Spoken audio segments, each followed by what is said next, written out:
नमस्कार, आप देख रहे हैं सुपर प्राइम टाइम। मैं हूं आपके साथ प्रीति रघुनंदन। सुपर प्राइम टाइम में हम आपके लिए लेकर आते हैं वॉर ग्राउंड से एक्सक्लूसिव रिपोर्ट और साथ ही आपको देते हैं ब्रेकिंग न्यूज। और इसी के साथ हम शुरुआत करने जा रहे हैं वॉर जोन से आ रही बड़ी खबर की। यूक्रेन के खार्किव मोर्चे से ये बहुत बड़ी जानकारी है। अभी रूस का क्लस्टर बम हमला हुआ है। खार्किव में 25 यूक्रेनी सैनिकों की मौत हो गई है। यूक्रेनी सेना की कई पोस्ट तबाह हुई हैं। ये बहुत बड़ी इंफॉर्मेशन इस वक्त आपके सामने। और इसी के साथ आपको हम बता दें, 48 घंटों से क्रीमिया लगातार दहल रहा है। क्रीमिया के सेवास्तोपोल इलाके का कोना कोना बारूद से थर्रा उठा है। जानते हैं, क्रीमिया में विध्वंस की स्क्रिप्ट लिखने वाले कोई और नहीं बल्कि यूक्रेनी प्रेसिडेंट ज़ेलेंस्की है, जिन्होंने ATACMS टैक्टिकल मिसाइल और स्टॉर्म शैडो मिसाइल से सेवास्तोपोल में भारी तबाही मचाई है। बीते 2 दिनों में 2 बड़े हमलों को अंजाम देते हुए रूस के 1 दर्जन से ज्यादा लड़ाकू विमानों को राख कर दिया गया है। और इतना ही नहीं, पुतिन के रक्षा कवच यानी S-400 और S-300 डिफेंस सिस्टम को भी तहस नहस कर दिया गया है। हैरान करने वाली बात यह है कि यूक्रेन ने पुतिन के चीन दौरे पर जाने से पहले और जिनपिंग से मुलाकात के दौरान इन हमलों को अंजाम दिया। आखिर क्यों, देखिए इस रिपोर्ट में।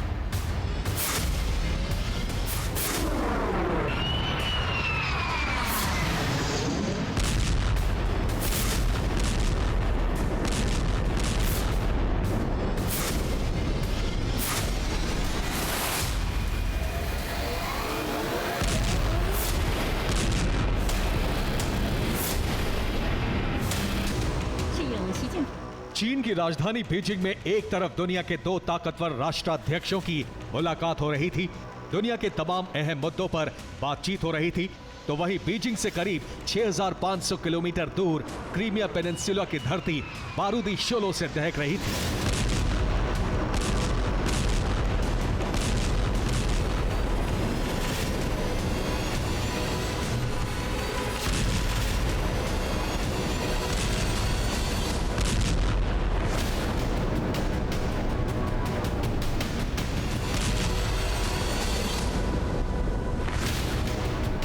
ये तस्वीरें क्रीमिया के सेवास्तोपोल पोर्ट सिटी की हैं, जहां बीती रात यूक्रेन ने बेहद ही विध्वंसक अंदाज में हमला किया।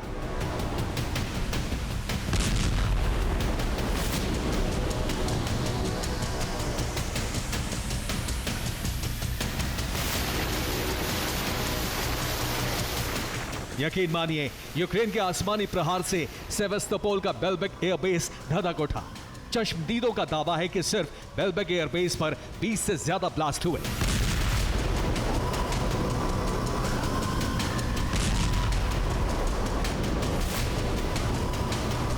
यूक्रेनी हमलों के बाद बेल्बेक एयरबेस से आग का गुबार, बारूद से सना धुआं आसमान में उठता दिखाई दिया, वो भी कई किलोमीटर दूर से।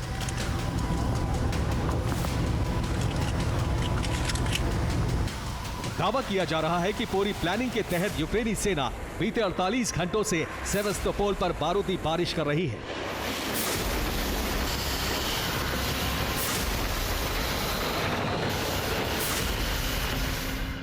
मसलन 14 मई की रात यूक्रेन ने सेवास्तोपोल पर पहला हमला किया। सेवास्तोपोल की खाड़ी में मौजूद रूसी शिपयार्ड को तबाह किया। यूक्रेनी हमले में रूसी नौसेना के कई जहाजों को नुकसान पहुंचा। वहीं 15 मई की रात यूक्रेन ने बेल्बेक एयरबेस पर स्ट्राइक की।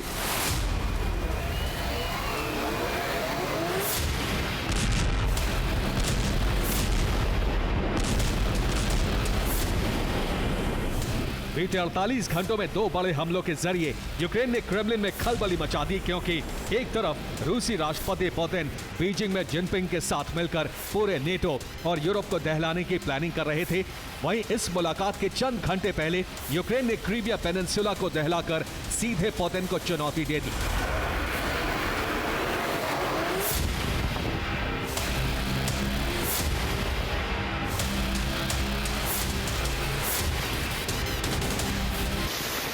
जानते हैं, बेहद ही विध्वंसक अंदाज में यूक्रेनी ब्रिगेड ने मिसाइलों के जरिए सेवास्तोपोल के कोने कोने को बारूद से पाट दिया और यूक्रेन के इस हमले का इफेक्ट बेहद ही विनाशक था। आखिर कैसे, ये भी जान लीजिए।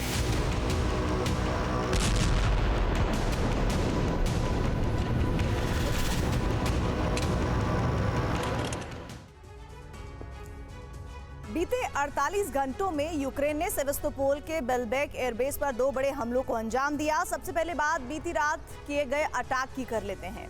रूसी वायुसेना के बेलबेक एयरबेस पर 15 से 16 मई की दरमियानी रात यूक्रेन ने करीब 20 ATACMS टैक्टिकल बैलिस्टिक मिसाइलों से हमला किया। इस हमले में रूसी एयरफोर्स के 5 सुखोई 27 लड़ाकू विमान और 4 सुखोई 30 फाइटर जेट तबाह हो गए। इसके अलावा यूक्रेन की ATACMS मिसाइल ने बेलबेक एयरबेस पर खड़े 3 MiG-31 लड़ाकू विमानों की भी बलि ले ली। वहीं 14 से 15 मई की दरमियानी रात को यूक्रेन ने ATACMS और स्टॉर्म शैडो क्रूज मिसाइलों से 38 हमले किए।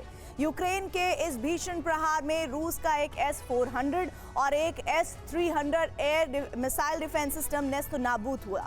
और इतना ही नहीं, बेलबेक एयरबेस पर खड़े एक MiG-31 फाइटर जेट और 3 सुखोई 27 लड़ाकू विमान यूक्रेन की मिसाइल स्ट्राइक में जलकर राख हो गए। हैरानी वाली बात यह है कि यूक्रेन की मिसाइलों ने न सिर्फ लड़ाकू विमान और डिफेंस सिस्टम को तबाह किया, बल्कि इसके साथ साथ रूसी वायुसेना के 11 जवान भी मारे गए।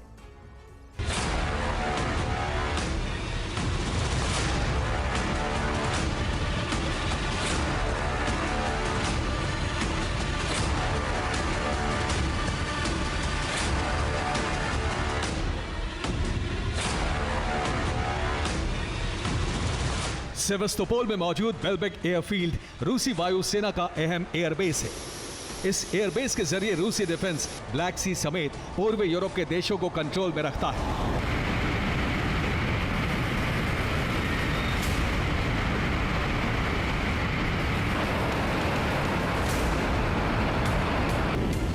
यूक्रेन का ओडेसा और खेरसोन रीजन पर भी हमले के लिए रूसी वायुसेना बेलबेक एयरफील्ड का इस्तेमाल करती है।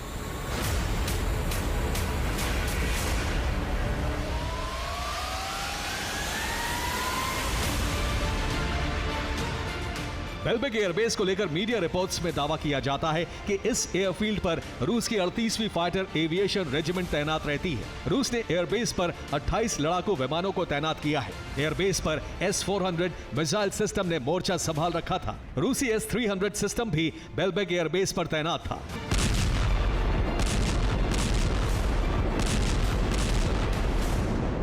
मगर यूक्रेन ने बेलबेक एयरबेस की सुरक्षा में तैनात रूस के दोनों एयर डिफेंस सिस्टम को ध्वस्त कर दिया और इसके बाद एयरफील्ड पर खड़े लड़ाकू विमानों को मिसाइल स्ट्राइक में तहस नहस कर दिया।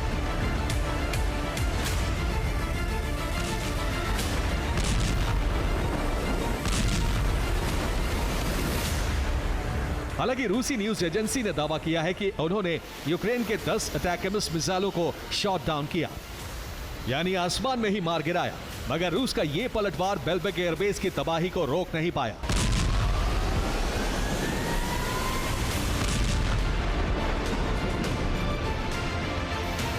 चौंकाने वाली बात यह है कि जहां एक तरफ पूर्वी यूक्रेन में ज़ेलेंस्की ब्रिगेड बैकफुट पर है, रूस लगातार पूर्वी यूक्रेन के इलाकों पर कब्जा कर रहा है। बावजूद इसके ज़ेलेंस्की पूर्वी यूक्रेन के बजाय क्रीमिया पेनिनसुला पर क्यों ताबड़तोड़ हमले कर रहे हैं?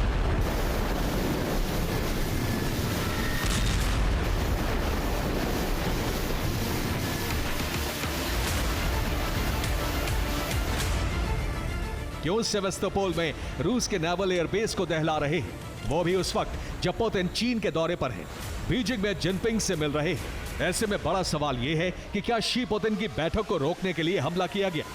क्या सुपर पावर के इशारे पर यूक्रेन ने हमले को अंजाम दिया? क्या यूएस इंटेलिजेंस ने यूक्रेन को हमले से जुड़ा इनपुट दिया? सेवास्तोपोल की तबाही इस बात का साफ और सीधा संकेत है कि अब जंग में किसी भी वक्त बड़ा उलटफेर हो सकता है, क्योंकि जिनपिंग पुतिन की मुलाकात से पहले और बाद में क्रीमिया को दहलाकर ज़ेलेंस्की ने यह मैसेज दे दिया है कि पुतिन किसी से भी हाथ मिला लें, किसी भी मुल्क से गठबंधन कर लें। यूक्रेन पूरी ताकत के साथ न सिर्फ जंग लड़ेगा बल्कि रूस पर तगड़ा प्रहार भी करेगा।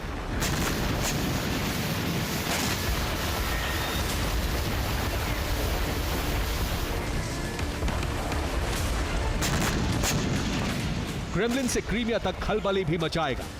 और कहीं ना कहीं इस अटैक के पीछे अमेरिका और नेटो का हाथ है, क्योंकि अगर क्रीमिया और ब्लैक सी में पुतिन का दबदबा कम होता है तो इसका सीधा फायदा अमेरिका और नेटो देशों को होगा।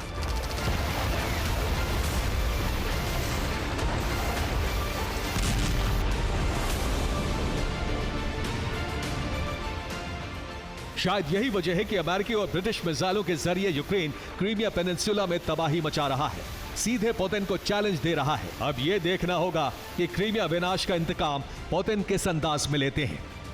Bureau report, TV9 Bharatvarsh.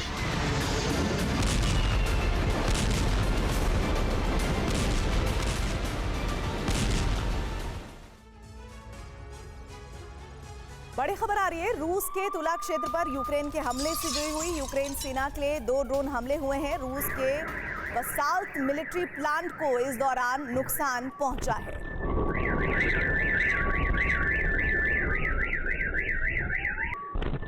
Ukraine Kharkiv तो हार ही रहा है, लेकिन अब उसके हाथ से सूमी और चेरनिहिव भी निकलने वाले हैं। रूसी सेना ने खार्किव के साथ साथ सूमी और चेरनिहिव का नक्शा भी बदलना शुरू कर दिया है। इसके लिए रूस अब नए हथियारों से हमले कर रहा है। रूस ने युद्ध में अपने 2 विनाशक हथियार उतार दिए हैं। पहला है सुखोई 57, दूसरा है स्कॉर्पियन रोबोट।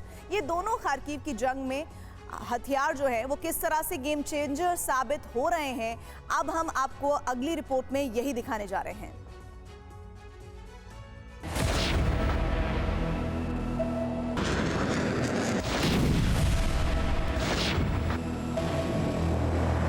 तबाही का ये मंजर खार्किव का है।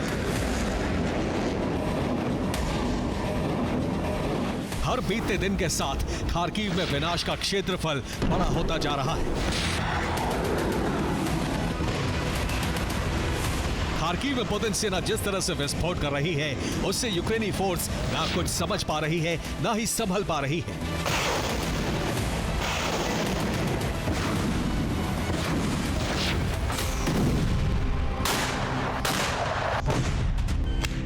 रूसी फौज ने खार्किव में हमले का तरीका बदल दिया है।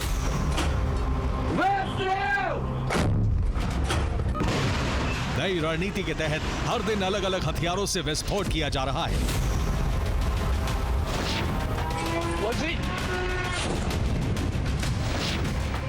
हर दिन रूसी सेना खार्किव के बड़े हिस्से पर कब्जा कर रही है। खार्किव के 10 इलाकों में रूसी सेना अपना ध्वज फहरा चुकी है।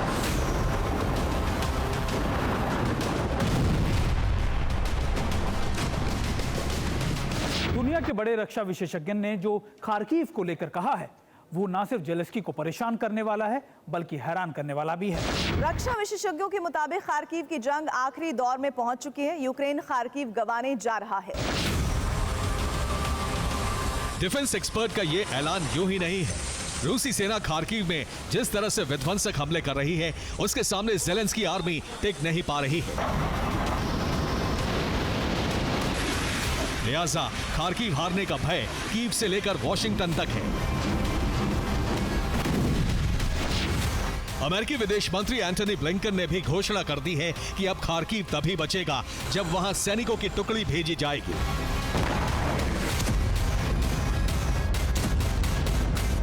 The recent mobilization was a difficult decision, but a necessary one.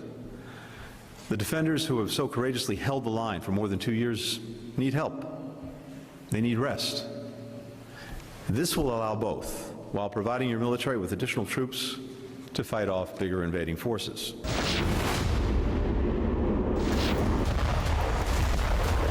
America की मदद से यूक्रेन जिस वक्त खार्किव को बचाने में जुटा है, उस वक्त रूसी सेना खार्किव को पूरी तरह से खत्म कर देने के लिए सैन्य अभियान चला रही है।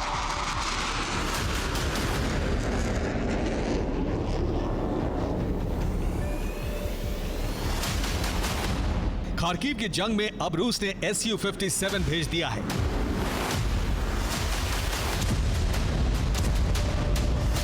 Su-57 इस तरह आसमान से मिसाइलों की बरसात कर रहा है, जिससे जमीन पर बहुत बड़ा विनाश हो रहा है। विनाश की इस आग में खार्किव भस्म होता जा रहा है। खार्किव में रूस की पैदल सेना भी खार्किव को शमशान घाट बनाने में जुटी है।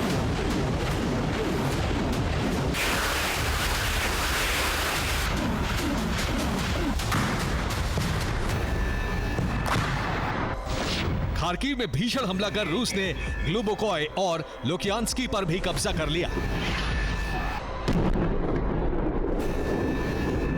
खार्किव में यूक्रेनी सेना का सरेंडर भी शुरू हो गया है। यूक्रेन के 4 सैनिकों ने रूसी फौज के सामने हथियार डाल दिए। रूसी सेना ने आसमान से ड्रोन गिराया और जमीन पर मौजूद यूक्रेनी सैन्य टुकड़ी खत्म हो गई। खार्किव में रूस की इन्फेंट्री ने यूक्रेन के 3 सैन्य ठिकानों को तबाह कर दिया। कई यूक्रेनी सैनिक मारे गए। खार्किव के एक घर में यूक्रेनी सैनिक छिपे हुए थे। रूसी सेना ने इमारत पर धावा बोलकर इन्हें बंधक बना लिया। रूसी सेना ने आर्टिलरी से ऐसी बारूदी बारिश की कि यूक्रेनी सेना को 2 मोर्चों से भागना पड़ा। उत्तर खार्किव में रूसी सेना इस तरह से आगे बढ़ रही है। रूस के हमले में कई इमारतें तबाह हो गईं।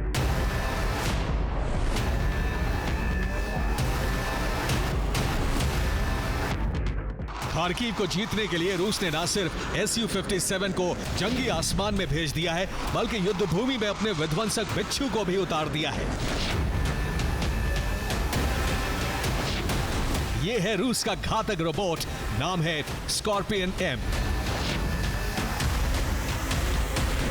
रूस के स्कॉर्पियन रोबोट इस तरह से यूक्रेनी ठिकानों और ट्रेंचेस में जाकर विस्फोट कर रहा है।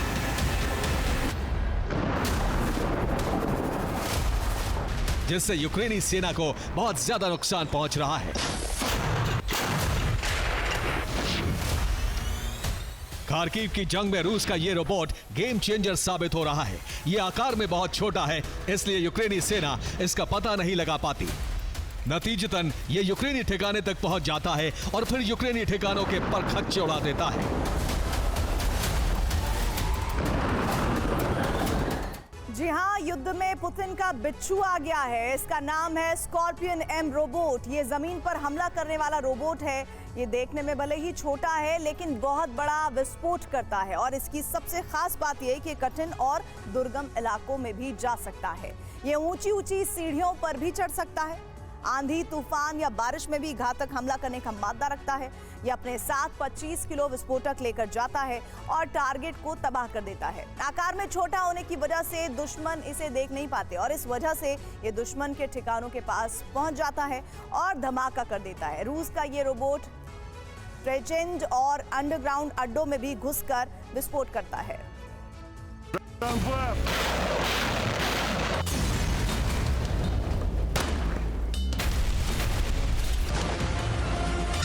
रूस खार्किव जीतने के लिए जंग लड़ रहा है तो यूक्रेन उससे बचाने के लिए युद्ध लड़ रहा है।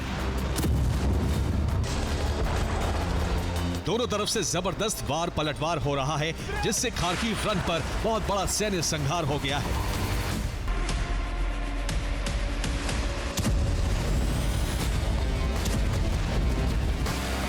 एक रिपोर्ट के मुताबिक खार्किव में रूस के 4400 सैनिक मारे जा चुके हैं, जबकि यूक्रेन के 6500 जवानों का खात्मा हो चुका है।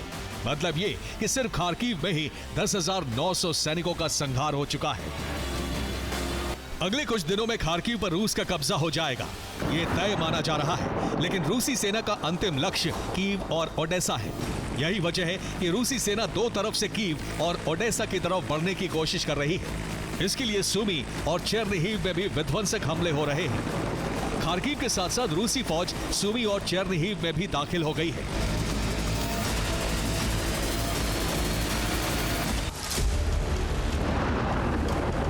रूसी सेना ने सुमी के 12 इलाकों में 24 घंटे के अंदर 156 बार हमले किए। सुमी में रूस की बमबारी की वजह से यूक्रेन का एनर्जी सेक्टर ध्वस्त हो गया। इसकी वजह से कई इलाकों में ब्लैकआउट है।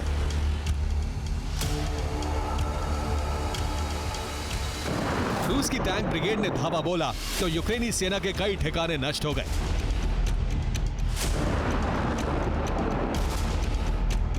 रूसी रक्षा मंत्रालय के मुताबिक रूस के हमले में सूमी में 24 घंटे के अंदर 71 यूक्रेनी सैनिक खत्म हो गए।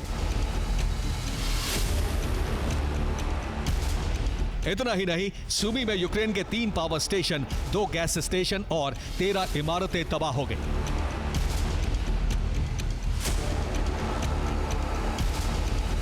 खार्किव और सूमी की तरह ही चेरनिहिव में भी रूसी जलजला आया हुआ है। चेरनिहिव में रूसी सेना ने यूक्रेन के 3 टैंक को जलाकर भस्म कर दिया। इतना ही नहीं, रूस ने यूक्रेन के 4 ठिकानों को भी तहस नहस कर दिया। चेरनिहिव में 24 घंटे के अंदर रूस ने यूक्रेन के 56 सैनिकों को खत्म कर दिया।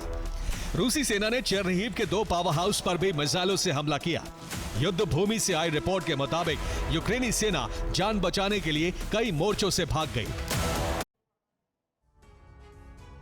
यूक्रेन का AZ-B5 बम से हमला हुआ है। रूसी खंदकों में विस्फोट के बाद आग लग गई है और रूस के कई सैनिकों की मौत की खबर है। यूक्रेन ने यागा ड्रोन से गिराया है AZ-B5 बम।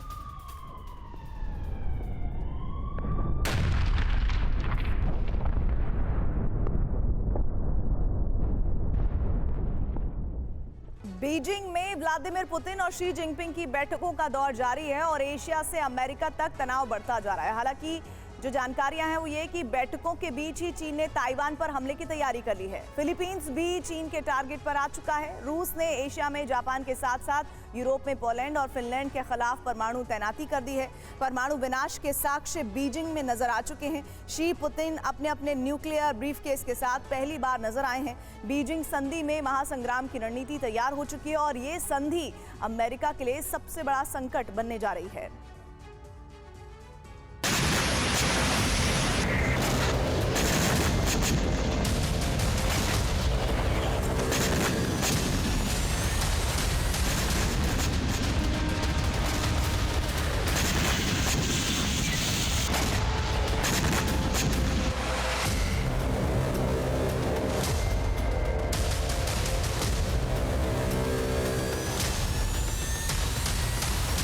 यूक्रेन जंग का विस्तार निश्चित था और अब उस विस्तार की रूपरेखा तैयार हो चुकी है।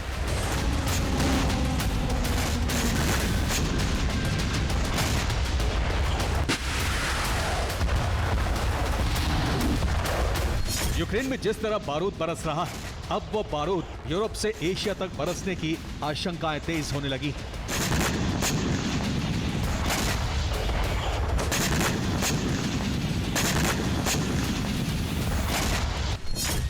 धरती पर तीसरे विश्व युद्ध का रिंग ऑफ फायर तैयार हो चुका है। ईरान की ओर से इजरायल पर हमले की आशंका बढ़ गई है।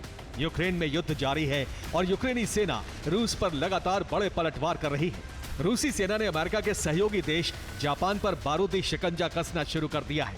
नॉर्थ कोरिया के शासक किम जोंग पुतिन के इशारे पर बड़े युद्ध की तैयारी में है और चीन ने ताइवान विजय का प्लान एक्टिवेट कर दिया है। यानी परमाणु युद्ध छिड़ने के आसार तैयार हो चुके हैं। इस रणनीति के रचनाकार हैं रूस के राष्ट्रपति व्लादिमीर पुतिन, जो 16 मई को चीन का दौरा शुरू कर चुके हैं।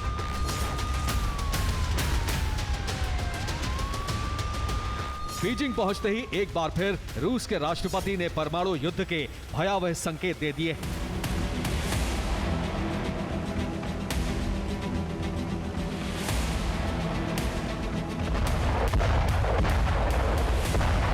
चीन के राष्ट्रपति शी जिनपिंग ने पुतिन का बीजिंग में रेड कार्पेट पर स्वागत किया और इसी वक्त दुनिया को डरा देने वाली तस्वीर नजर आई।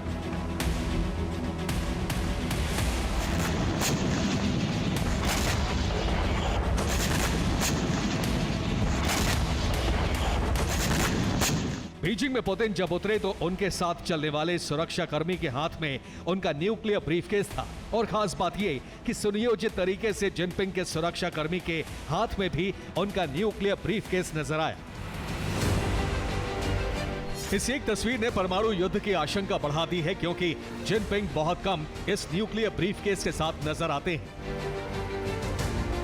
इस तस्वीर पर रक्षा विशेषज्ञों का कहना है कि यह प्रोटोकॉल का मामला नहीं है। शी पुतिन ने अपनी शक्ति का प्रदर्शन किया है। चीन रूस सुनियोजित रूप से एकता का प्रदर्शन कर रहे हैं। यह अमेरिका यूरोप को शी पुतिन गठबंधन की चेतावनी है।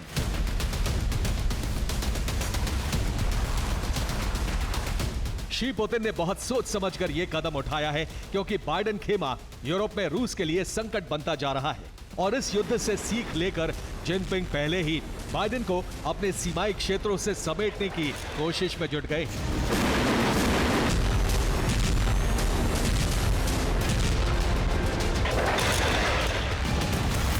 क्योंकि बीते 3 दिन में अमेरिकी सेना ने चीन के आसपास कई बड़ी कार्रवाई की है।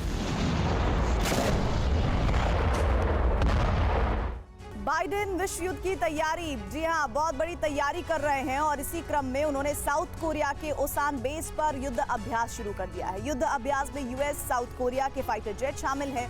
यूएस ने F-22 रैप्टर फाइटर जेट भी साउथ कोरिया को भेज दिए हैं। रिपोर्ट है कि साउथ कोरिया के ओसान बेस पर F-22 तैनात हो चुके हैं। उधर अमेरिका के सहयोगी देश फिलीपींस की चीन के साथ झड़प हुई है। फिलीपींस सागर में चीन और फिलीपींस के युद्धपोत आमने सामने आ गए। बीते 3 महीने में समंदर में फिलीपींस और चीन की ये चौथी झड़प है। इस बीच अमेरिका ने फिलीपींस के साथ खड़े रहकर चीन को चुनौती दी है। अमेरिका और ताइवान ने समंदर में सीक्रेट नेवल ड्रिल भी की है। इस युद्ध अभ्यास में युद्धपोत और लैंडिंग शिप शामिल रहे। दोनों देशों के 24 से ज्यादा युद्धपोत इस अभ्यास में शामिल रहे। अमेरिका और ताइवान के इस कदम से चीन भड़का हुआ है।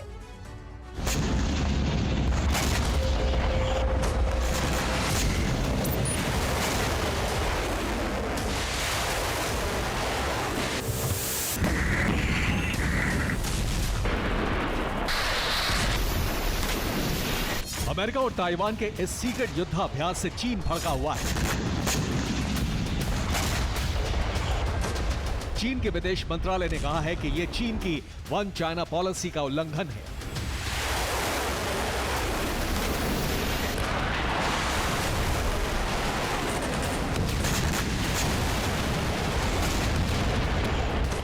जिस वक्त चीन में रूस के राष्ट्रपति मौजूद हैं, उसी वक्त चीन ने अमेरिका को जवाब देने के लिए अपने युद्धपोत और फाइटर जेट ताइवान के करीब भेज दिए हैं।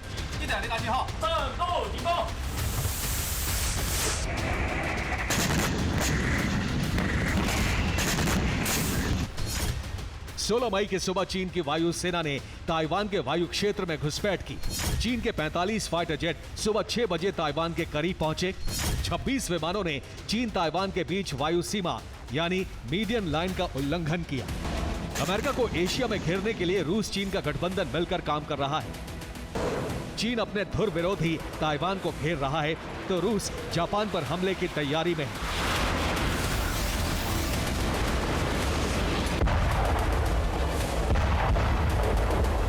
रूस के फाइटर जेट और न्यूक्लियर बॉम्बर जापान के आसपास मंडरा रहे। 16 मई को जापान के रक्षा मंत्रालय ने रिपोर्ट जारी करके बताया कि अप्रैल के महीने में रूस चीन ने 41 बार जापान के वायु क्षेत्र में घुसपैठ की कोशिश की। जापान को 41 बार अपने फाइटर जेट इंटरसेप्ट करने के लिए भेजने पड़े। एशिया में जापान, साउथ कोरिया और ताइवान पर भी शी पुतिन शिकंजा कस रहे हैं और उधर एशिया के अरब क्षेत्र में ईरान के जरिए इजराइल पर हमले की कोशिश जारी है। खबर है कि ईरान परमाणु बम बनाने के बहुत करीब है। इजराइल पर ईरान के हमले की आशंका बढ़ती जा रही है। लाल सागर में ईरान ने हूती के हमले तेज करा दिए हैं। इजराइल पर हिजबुल्लाह लगातार हमले कर रहा है। एशिया के सभी फ्रंट पर चीन और रूस मिलकर अमेरिका को जबरदस्त टक्कर दे रहे हैं और यूरोप में बाल्टिक सागर और भूमध्य सागर से रूस अमेरिकी सहयोगियों पर परमाणु व्यूह रचना कर रहा है।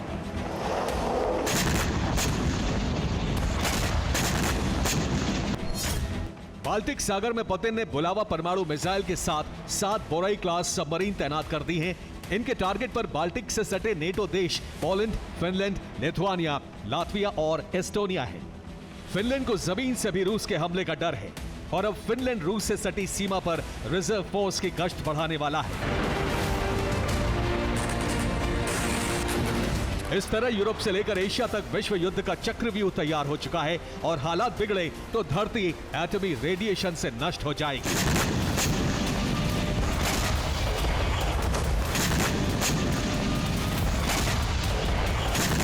Bureau report, TV9 Bharatvarsh. बड़ी खबर आ रही है खैरसौन में रूस के बड़े हमले को लेकर नीप्रो नदी में यूक्रेनी नावों पर बमबारी हुई है। यूक्रेन की 15 सैन्य नाव हुई है नष्ट। रूस ने ड्रोन से नाव पर बम गिराए हैं।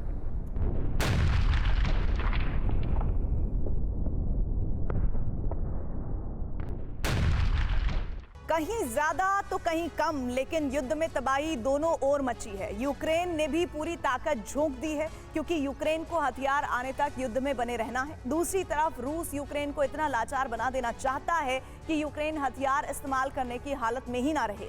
खार्किव अभियान के बीच रूस ने रोबोटाइन पर कब्जे का ऐलान कर दिया है। दोनों तरफ भीषण युद्ध के बीच कोशिश एक दूसरे को ज्यादा से ज्यादा नुकसान पहुंचाने की है।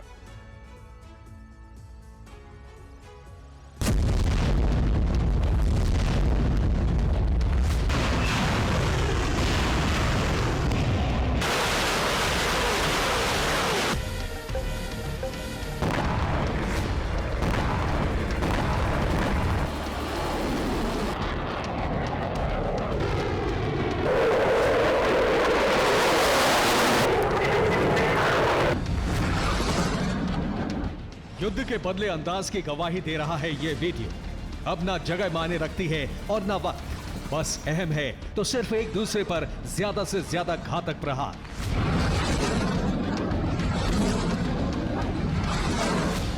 ये बेलगरोद का हाईवे है। रूसी फौज का ड्रोन से यूक्रेनी सेना की किसी खास लोकेशन का पता चला था।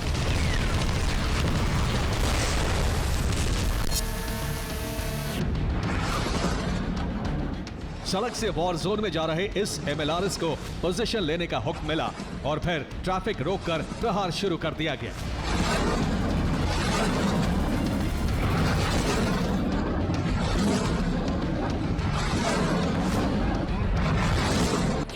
बेलगरोद पर रविवार को यूक्रेन ने हमला किया था। बेलगरोद में रूसी सेना की भारी तैनाती की गई है। खार्किव पर कब्जे का ऑपरेशन बेलगरोद चल रहा है। डोनेस्क में यूक्रेनी मोर्चे पर बारूद की बरसात की जा रही है। रशियन युक्त फोर्स डोनेस्क में एमएलआरएस के साथ तैनात है।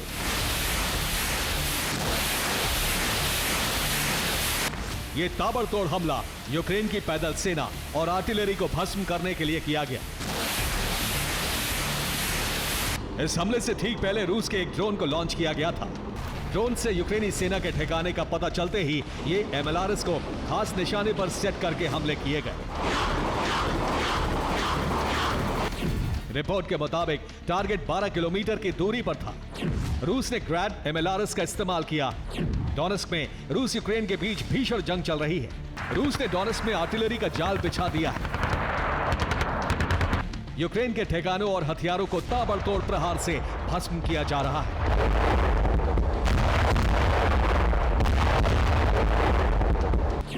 नोवो मिखेलोव्का में रूस कब्जा कर चुका है। अब रूसी सेना दूसरे इलाके की तरफ बढ़ रही है। यूक्रेनी सेना को हर दिन यहां भारी नुकसान हो रहा है।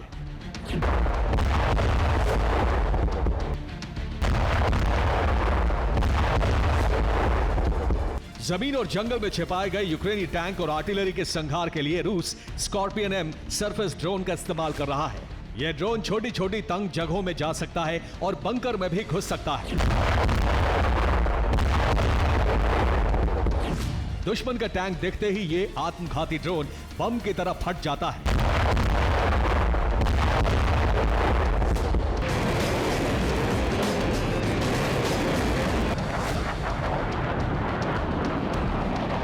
डोनेस्क की भीषण जंग में अब यूक्रेन का पलटवार देखिए। रूसी टैंक और आर्टिलरी यूक्रेनी ठिकानों को घेरने के लिए आगे बढ़ी, लेकिन तभी यूक्रेन ने कई आत्मघाती ड्रोन को लॉन्च कर दिया। एक तरफ आसमान से ड्रोन की बरसात और दूसरी तरफ यूक्रेनी आर्टिलरी का प्रहार। डोनेस्क में रूस के कई टैंकों में धमाके हुए और कई बख्तरबंद गाड़ियां भस्म हो गई।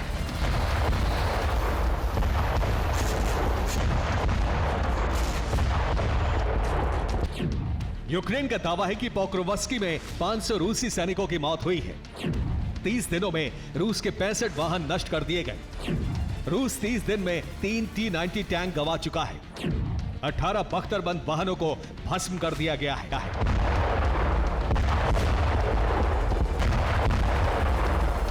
यूक्रेन का एक ड्रोन रूस के तातारस्तान तक पहुंचने में कामयाब हो गया था। हालांकि रूसी रक्षा मंत्रालय ने दावा किया है कि ड्रोन को गिरा दिया गया।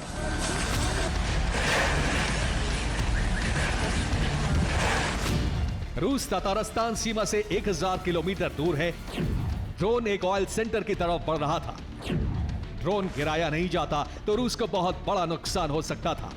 के मलबे की जांच चल रही है, लेकिन अब रूस को यकीन हो गया है कि यूक्रेन के पास 1000 किलोमीटर से अधिक रेंज वाले कई ड्रोन हैं।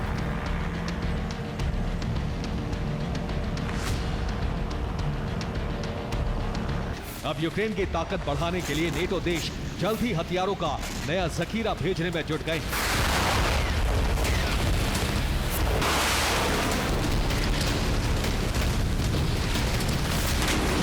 सबसे पहले यूक्रेन को रूस के ताबड़तोड़ हमले से बचाने के लिए एयर डिफेंस को रिफिल किया जा रहा है।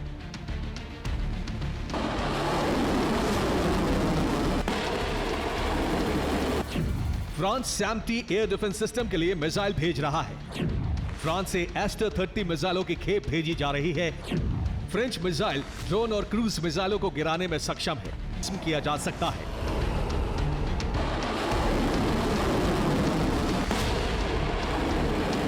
जर्मनी से मार्डर आर्मर्ड व्हीकल्स की नई खेप भी जल्द यूक्रेन पहुंचने वाली है।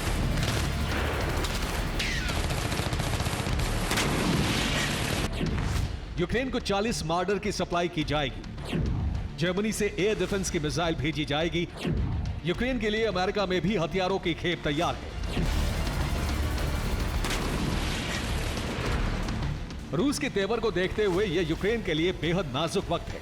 रूस हथियार पहुंचने से पहले यूक्रेन को लाचार बनाने की कोशिश में है, जबकि यूक्रेन को हथियारों की खेप आने तक युद्ध में टिके रहना है।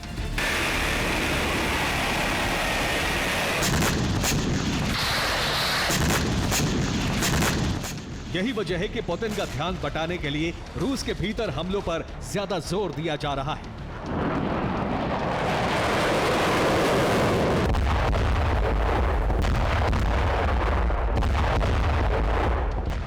बेलगोरोद और तमाम शहरों के अलावा यूक्रेन ने पुतिन की कमजोर नस क्रीमिया पर ताबड़तोड़ हमला शुरू कर दिया है।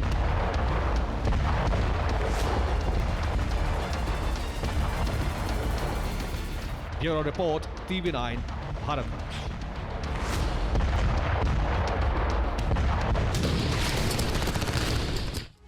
अरब में युद्ध की आग बहुत भयानक हो गई है। ईरानी प्रॉक्सी अचानक आक्रामक हो गए हैं और लाल सागर से लेकर इजरायली धरती तक मिसाइल और रॉकेट हमले कर रहे हैं। कहा जा रहा है कि ईरानी प्रॉक्सी को रूस ने हथियार सप्लाई कर दिए हैं और इसी के बाद वो इतना विध्वंसकारी हो गया है कि अमेरिकी युद्धपोत को भी टारगेट कर दिया गया है।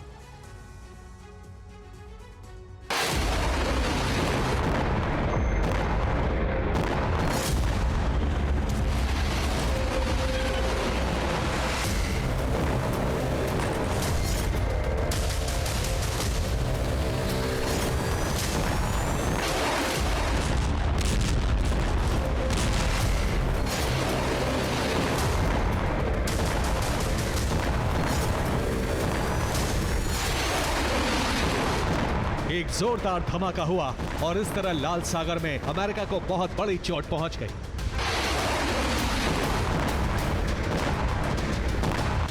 ये पहली बार है जब लाल सागर में हूती ने अमेरिकी युद्धपोत पर डायरेक्ट हमला किया।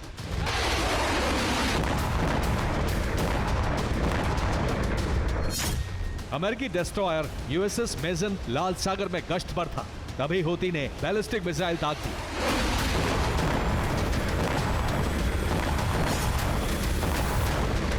मिसाइल ने अमेरिकी युद्धपोत को डायरेक्ट हिट किया। हैरानी इस बात की है कि अमेरिका हूती के इस मिसाइल को इंटरसेप्ट नहीं कर पाए।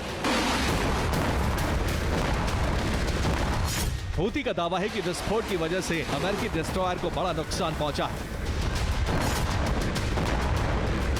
हमले के बाद हूती के प्रवक्ता याह्या सारी ने बयान जारी कर कहा, हमने लाल सागर में हमले की रणनीति बदल दी है। अब हम अमेरिका को किसी तरह की वार्निंग नहीं देंगे। अमेरिकी वॉरशिप पर इसी तरह डायरेक्ट हमला करेंगे। जिस वक्त हूती ने अमेरिकी डिस्ट्रॉयर को टारगेट किया, उसी वक्त एक और जहाज को भी तबाह कर दिया। लाल सागर के साथ साथ अदन की खाड़ी में भी हूती ने मिसाइल विस्फोट किया। हूती ने अदन की खाड़ी में 2 कंटेनर शिप पर हमला किया। रिपोर्ट के मुताबिक हूती का यह हमला भी सफल रहा।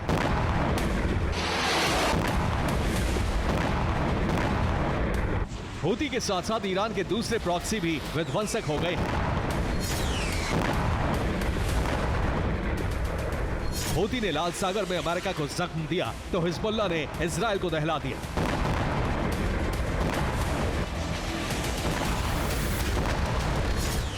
हिजबुल्लाह ने इजराइल के एयरबेस पर एक के बाद एक कई रॉकेट की बरसात की।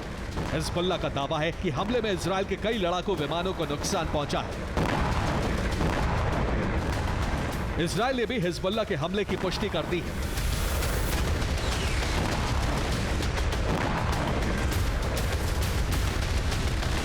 हिजबुल्लाह ने इजरायली एयरबेस को दहलाया तो आईडीएफ ने लेबनान के अंदर विध्वंसक हवाई हमले किए।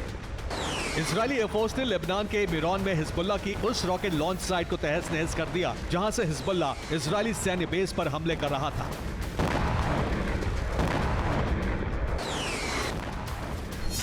उधर इस्लामिक रेजिस्टेंस ने इजराइल पर सीरिया की तरफ से धावा बोला। इस्लामिक रेजिस्टेंस ने शेब्बा इलाके में मौजूद इजराइल के रडार स्टेशन को जला दिया।